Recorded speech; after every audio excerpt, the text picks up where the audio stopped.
Hey everyone, this is Amanda Moore from the Angelman Syndrome Foundation, and you're listening to the ASF podcast, the show that explains everything you want to know about Angelman syndrome. We're so excited you're here, and we hope you enjoy the show.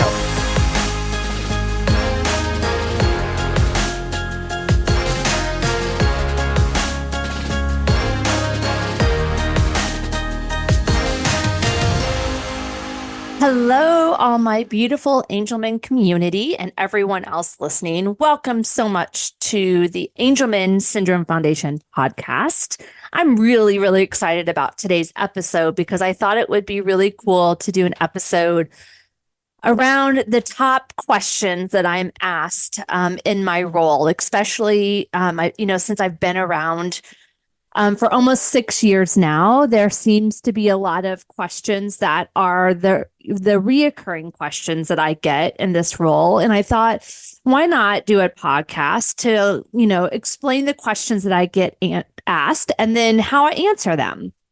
And so I want to preface this by saying, obviously, that there are probably more responses and more answers to all these questions, and probably other experts out there that obviously we can connect you to.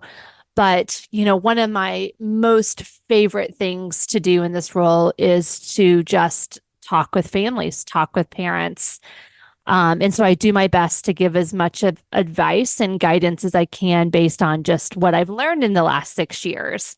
So there's no particular order to the questions that I'm going to go over today, but I kind of went through and thought, what are the top 10 questions that I get asked pretty often at the ASF?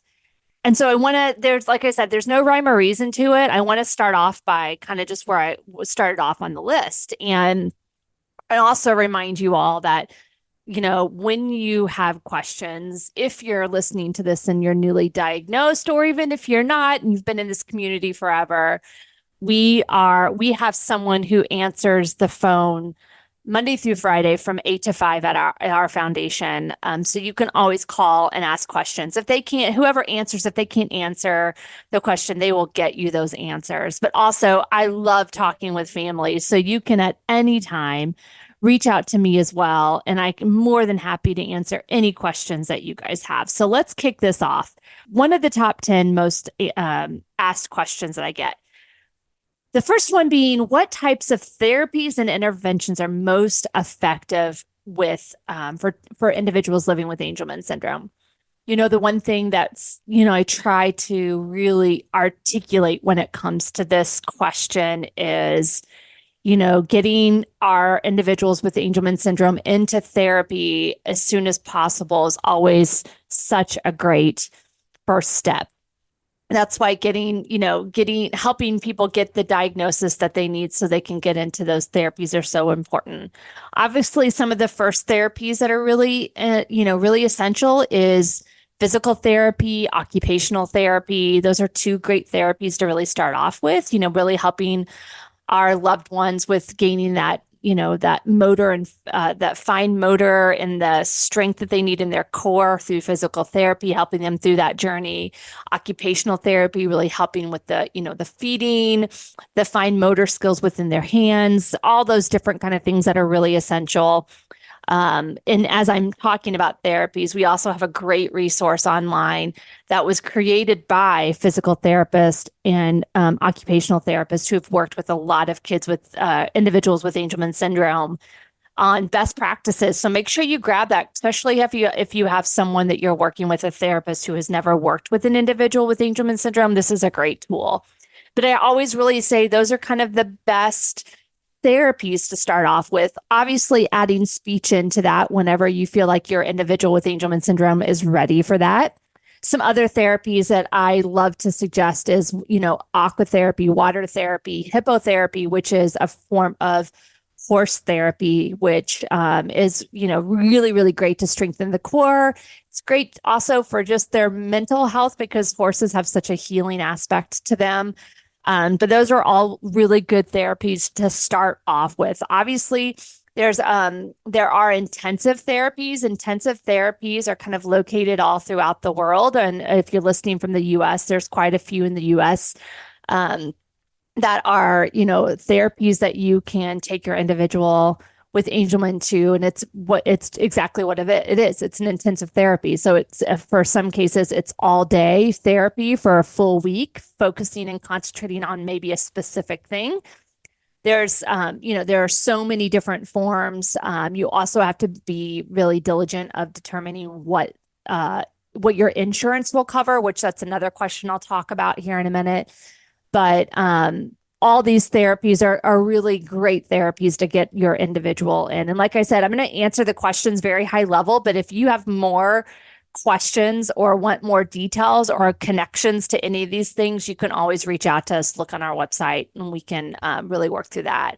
When it comes to interventions that are most effective too, well, the one important thing with individuals with Angelman syndrome is really figure out a good regimen to treat the symptoms of Angelman syndrome. So, if you're experiencing seizures, working with your neurologist to how to manage those. If you're experiencing constipation, working with your doctor to figure out how to manage those. It's kind of looking at each one of those symptoms, sleep, whatever it may be, and working with your medical team on how to manage them. We have standards of care. We have really great seizure papers. We have really great resources out there that you can use. We have an amazing clinical clinician toolkit, basically, that you can take to any of your care team that doesn't know Angelman, that basically tells you how to treat it. So those are all things that you can find on the website. So that's kind of my overall response to that question around therapies and interventions. The next question that I get a lot, kind of around the same thing when we're talking about individuals, are different interventions, is everything around seizures and how to manage that. What do those look like? Is my child having a seizure? What medication is the best medication to look at?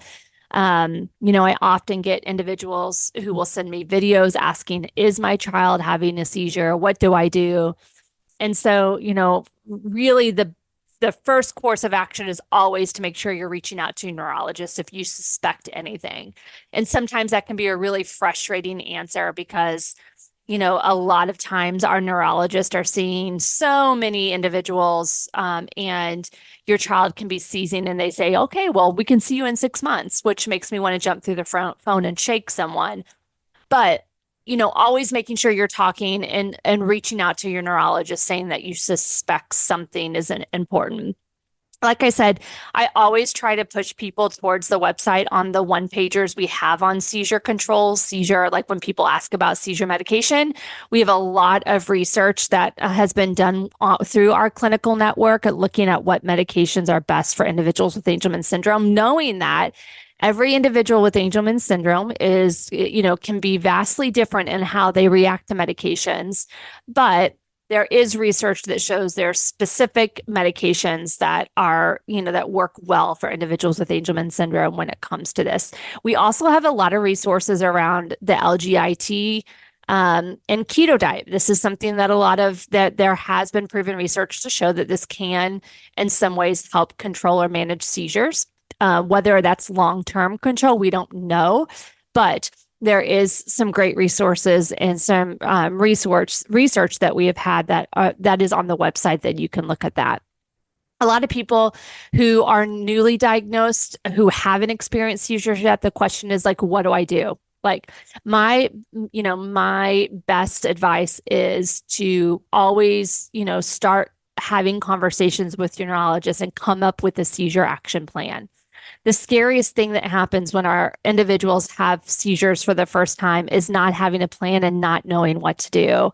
And so even if you haven't experienced seizures yet, it's really, really important to go ahead and talk to your neurologist and say, if this happens, what do we do? What is the plan? Both if it happens at school, if it happens at home, whatever it is, coming up with a plan, because often what comforts us the most as caregivers is that if we have a plan of action and how, and when that happens, following that plan. So talk to your neurologist, have a plan ready in place to go. If there is emergencies And, we do have a lot of families who their individuals experience really debilitating seizures, and they don't have really a good care team to help control this. The great news is you can reach out to the ASF and we can really help coordinate our experts in Angelman syndrome speaking with your care team so they can consult to make sure that there's some really good care happening. So if that's something that you're looking into, you can, or that you need, you can always reach out to the Angelman Syndrome Foundation. But I would encourage you all just to familiarize yourself with the resources that are on the website. When you go to resources, there's a whole tab just for seizures.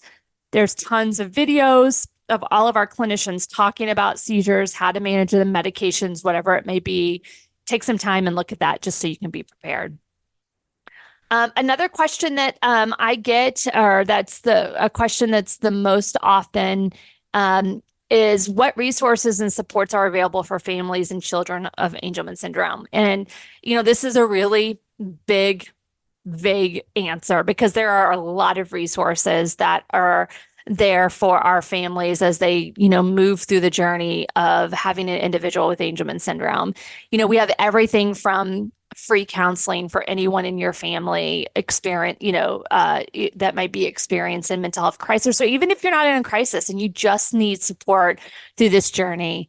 We have free counseling that you can have, and our counselor has seen thousands of individuals who are caregivers, parents, brothers, aunts, uncles, whatever it may be, that have a lot of experience within this community. We also have a lot of resources, things like the Family Fund, which is a great fund that happens twice a year that you can apply for, something that would improve the quality of life or make your individual with Angelman syndrome just happy. You can look at those resources. We have tons of educational webinars. Anything that you can think of within Angelman syndrome, we have an amazing updated webinar of some sort. We have a YouTube channel. We have playlists. Take time, look at that. Even this podcast, great resources and great ways to help just really learn more about Angelman, learn more about all the things that are important in the Angelman sphere and looking at that.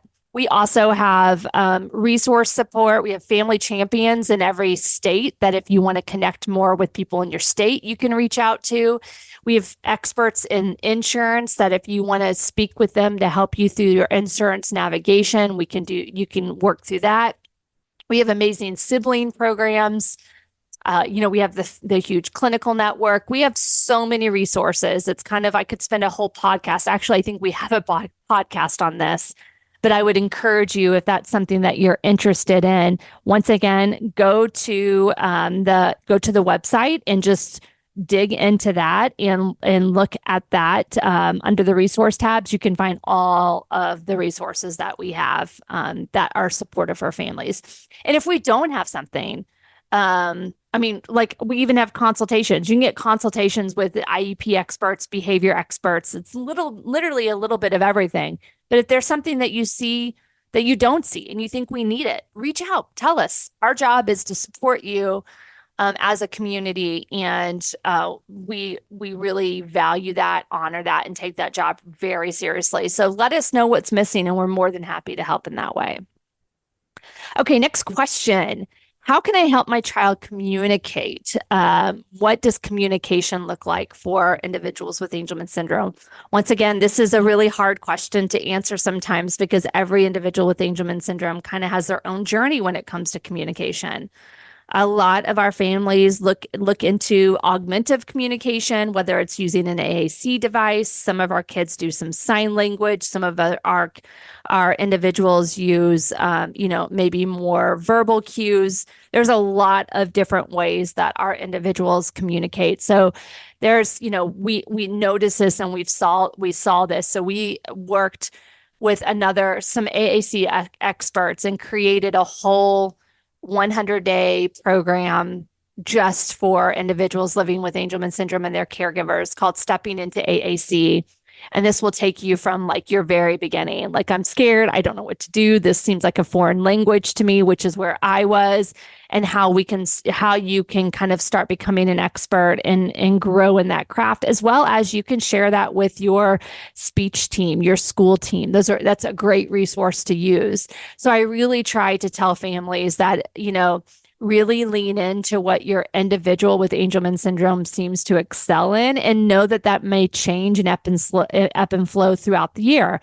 Jackson did really good at grabbing, symbols off the wall. We printed them off. We laminated them and put them on a wall early on, and he really gravitated to that. We have worked really hard to try to move that to an iPad or an AAC device, and he sometimes will use it, sometimes won't. It just kind of depends on what type of stubborn mood he's in for the day. But he's really also kind of created his own sign language that we have learned, his school has learned, his friends, his family have learned the way he communicates. And so really it just kind of depends on where the individual is and walking through them that journey. So go to Stepping Into AAC, look at it, check it out, and I promise you it'll be a great resource for you. Hey guys, it's Amanda here. As you know, we're here for you, our community. If you have questions about any topics we can discuss in our podcast, or if you have ideas for future episodes, we'd love to hear from you. All you need to do is email me at dearamanda@angelman.org. Thank you so much for listening and your continued support of the Angelman Syndrome Foundation. One of the next questions that I get, probably the most often question I get, especially from newly diagnosed families, is when will my child walk? And knowing that because I'm a mom to a child with Angelman syndrome, I know how important the answer to that question is for a lot of our families. A lot of our families are told, early on that our kids won't walk, they won't talk, they won't do this. And I know we did. So we didn't expect Jackson to walk, even though we pushed really, really hard, and we weren't going to take that as an answer. We were like, he's going to walk if it's the last thing we do.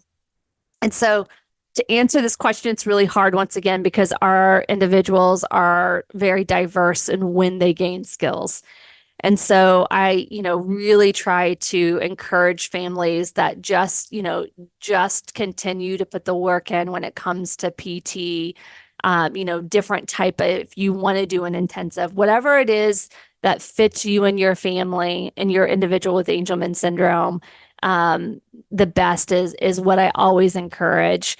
Most of our individuals with Angelman syndrome do walk, and they will get there, but it's kind of on their own journey. So the best thing you can do is provide them with the tools to learn that, and maybe not focus so much on when. Like, I want them to be walking before they're 3, and that's kind of what we were like as a family. Like, I want him walking by 3. And that didn't happen, even though I thought in my mind he was ready.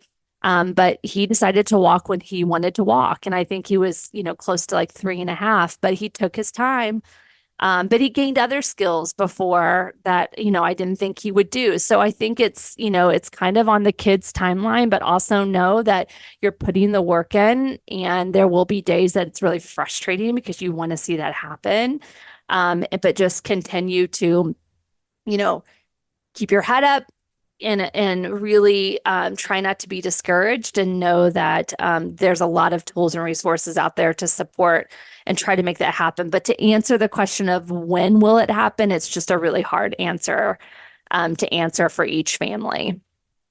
But I'm confident that if you're listening right now, our kiddos defy the odds on a daily basis. They are determined. They are resilient. And all the things that they've been told they can't do, a lot of our kiddos just totally throw that notion out the door. So keep up the hope for sure. Okay, 4 more questions to go here. Okay, so one of the big questions I get is everything around insurance and how to get access to what you need. We have a couple of resources to help with this. The hard thing about insurance is that every state's different, every waiver is different, every age is different, Every city sometimes can be different. So this is a really, really hard to answer. So what we've done is three things actually. We've created a state by state resource guide. You can get it online, find your state and see the different resources, different, Medicaid, different waivers, whatever it may be that's out there to help you navigate that. We also have a resource director, Eric Wright, who's unbelievable, who knows the system very well, who's a social worker who can help you through this process as well. We'll schedule a one-on-one call, or you can join one of his quarterly sessions he does as a group to kind of explain this process. We also have a program called Unite Us, and it's you can get online, you can submit a request and saying, I need this, or I'm looking for this, or even we are struggling paying our gas bill, we need help. You can submit all of those things and we can find resources directly in your city to help with that. So even though I can't directly sometimes answer the question based on what state, city you're at, we have tons of resources that can help you through that process. Next question, why should I go to an Angelman Syndrome Foundation clinic? Or should I go to an Angelman Syndrome Foundation clinic? And so for those of you that are listening that may not know that these exist, we do have Angelman Syndrome clinics. We have 35 total across the world. I think 23 to 24 here in the US. And the goals of the clinic there are a couple. One, primarily being the best practices in clinical care. Most of you that are listening probably have experienced some doctor who will say they don't know anything about Angelman syndrome. They don't know how to treat it. And you are being the doctor for them and for your child. And they really don't quite know how to respond. And so, that can be really, really frustrating. So going to a clinic where there's experts that understand Angelman and they are helping and guiding you and coming up with a plan instead of you playing that role can be very refreshing. And so we really, really wanted to focus early on how can we get clinics within 4 to 6 hours driving distance of all of our families to give them access if they want that specialty care. Every clinic is very different on when they have their clinics, what type of specialties are there. But typically, when you go to a clinic, you'll be there for a few hours and you'll see whatever specialist you would like to see. And they come up with a plan and they really work with you on, the best way to help support your loved one with Angelman syndrome through their medical journey when it comes to Angelman. And so, why should you go, or if you should go, or I can't get there, is it detrimental for me not?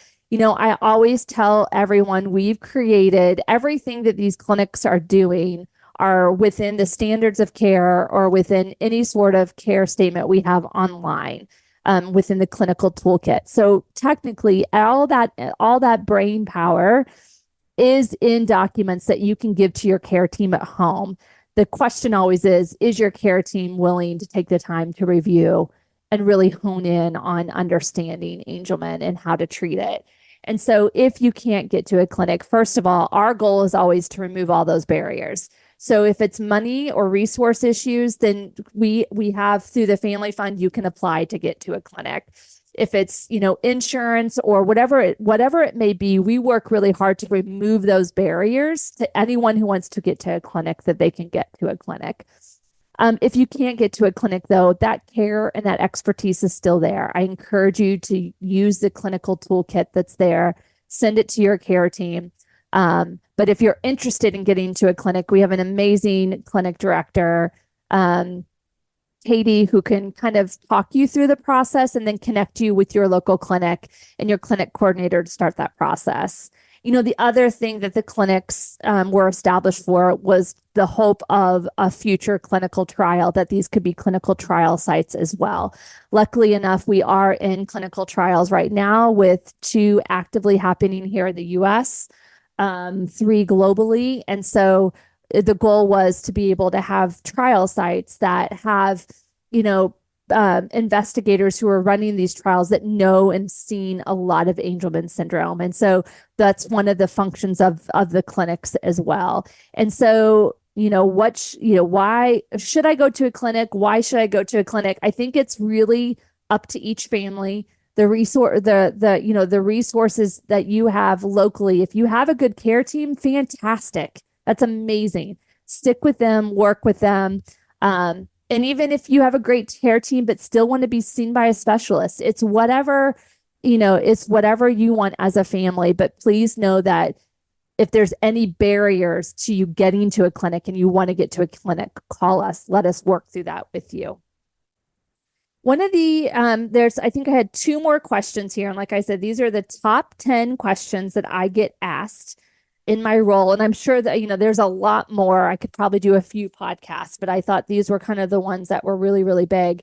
One of the questions I get asked very often is if I should get an autism diagnosis as well.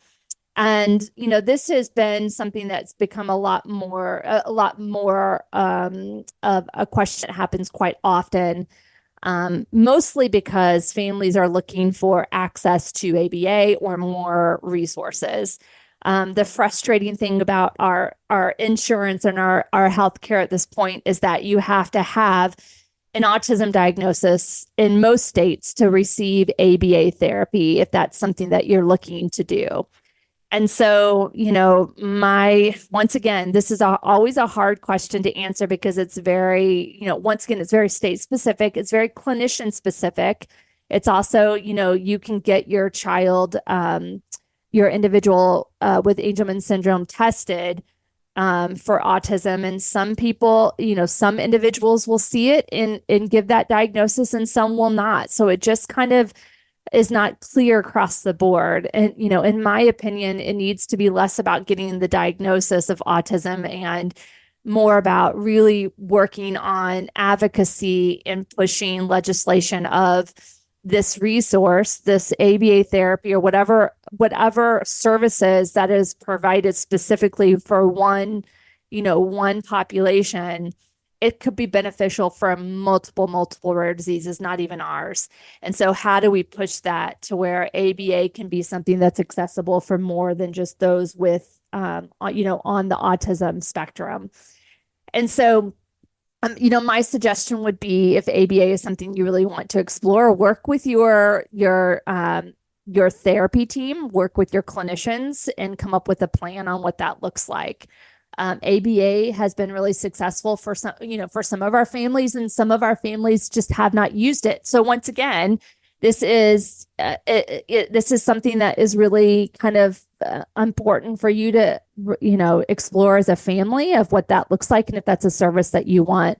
We are working on some best practices of ABA coming out of our psychologists that work at all of our clinics. So stay tuned because this is obviously something that's become more of a question and more of a need of the community ask of like, we really want to do ABA. Can you give some best practices around that? So we're really working towards that. So stay tuned. The last question, I think that I'm on I have two more questions. Okay. The next question is, are there ongoing or upcoming clinical trials for Angelman syndrome? This is a question I get asked quite often. And as I kind of mentioned already, we do have multiple clinical trials happening right now, two specifically focusing on, activating that paternal gene. And those are in phase 1-2 trials and moving very soon into phase 3 trials, hopefully by 2025. And, I do a whole podcast on the difference between the trials. But for the purpose of this, there are ongoing clinical trials and upcoming possible phase 3 trials.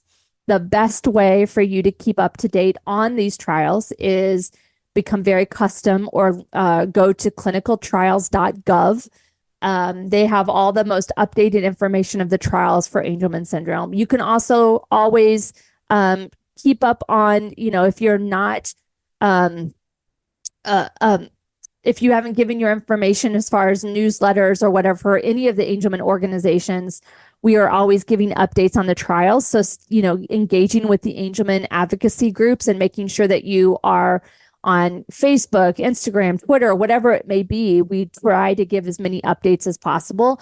Both advocacy organizations always do trial updates at their conferences and their summit. So you can always find those online to get updates on those trials. But the good news is trials are happening. And if you're interested in participating in a trial, you can always reach out to, you can reach out in several different ways. You can go to, like I said, to clinicaltrials.gov. You'll type in Angelman syndrome and those trials will come up, and there'll be information on how to contact to learn more about those trials. You can also always look at the ASF clinic pages. And if you look at each one of the clinics, there's a badge if they're a clinical trial site and who their research coordinator is. You can always reach out to them as well and ask questions. But, when I started in this role 6 years ago, we had no trials happening. And the fact that we're in a period where we have multiple ones happening is just incredibly exciting, and incredibly hopeful for the community.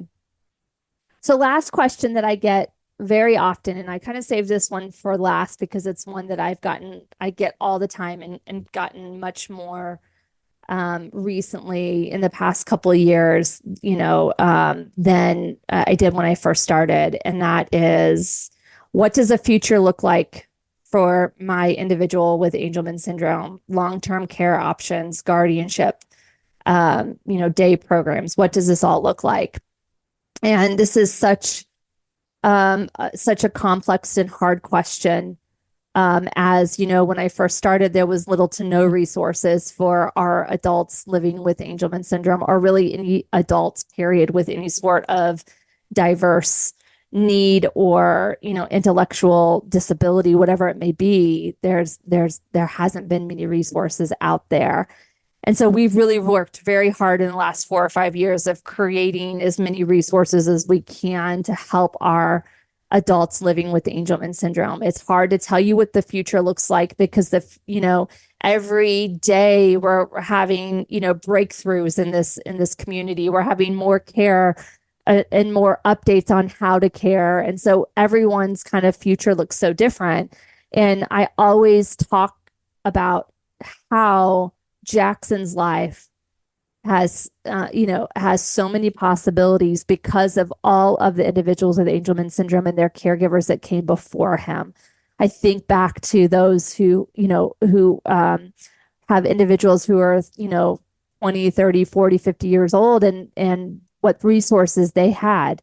Some of them didn't even have a diagnosis and they were just trying to make a way. And I think about like how creative and how tenacious and how resilient they were to give every opportunity for their individual with Angelman syndrome. And now they're kind of right back into that place because there hasn't been a lot that's been created for adults, period, within this country.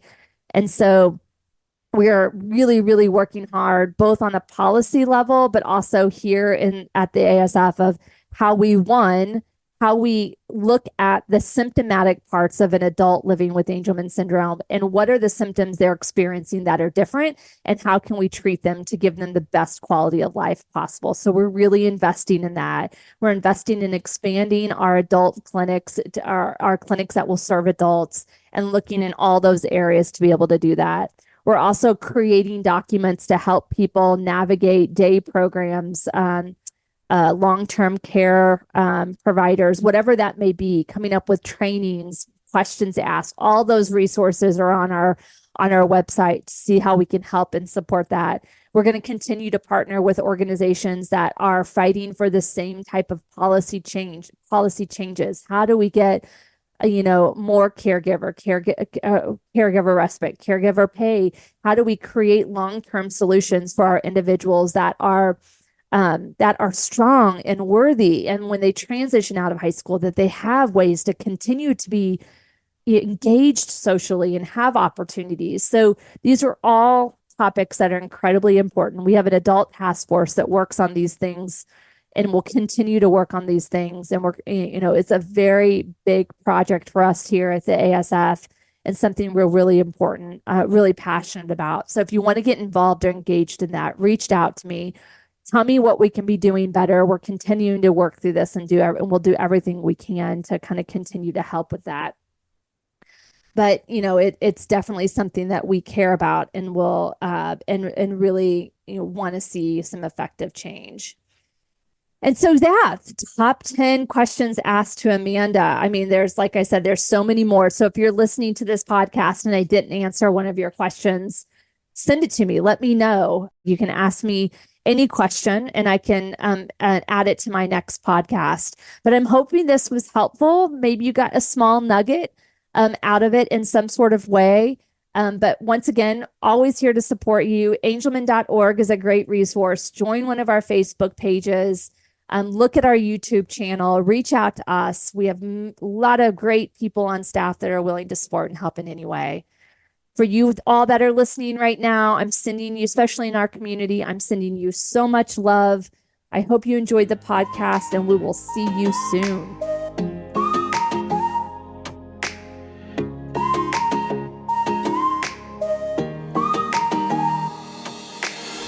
Thanks for listening to the ASF podcast. If you enjoyed this episode and would like to support us, please share it with others, post about it on social media, or leave a rating or review. And please don't forget to subscribe.